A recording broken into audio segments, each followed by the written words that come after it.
चला आपण आज साध्या आणि सोप्या पद्धतीने चिकन बिर्याणी बनवूया।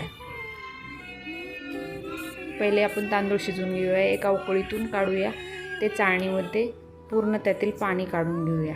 नंतर ते झाकून ठेवूया जेणेकरून ते वाफतील।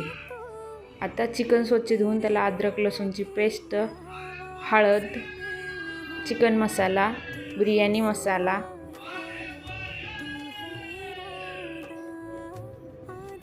दही, लिंबू, एक लिंबू पिळून घेऊया जेणेकरून त्याचा उग्र वास जातो। नंतर थोडा पुदिना, कोथिंबीर चिरून त्यावर टाकूया। नंतर थोडेसे मीठ टाकूया आणि ते मसाला एकजीव करून ठेवूया। त्यामध्ये लाल तिखट, घाटी मसाला सर्व एकत्र करून 10 मिनिटं ठेवूया। नंतर आपण चिकनची भाजी बनवूया।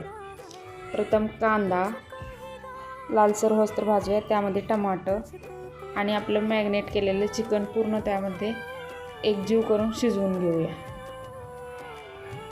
मस्त असं शिजवून घेऊया, ताट झाकून ठेवूया आणि त्यावरती थोडी कस्तुरी मेथी टाकूया। आपला तांदूळ पण पूर्ण मस्त शिजून असं वाफलेलं आहे। आपण लेयर लावूया। नंतर 10 मिनिटासाठी ते गॅसवर ठेवायचे। अशी आहे आपली सुटसुटीत आणि साधी आणि सोपी चिकन बिर्याणी।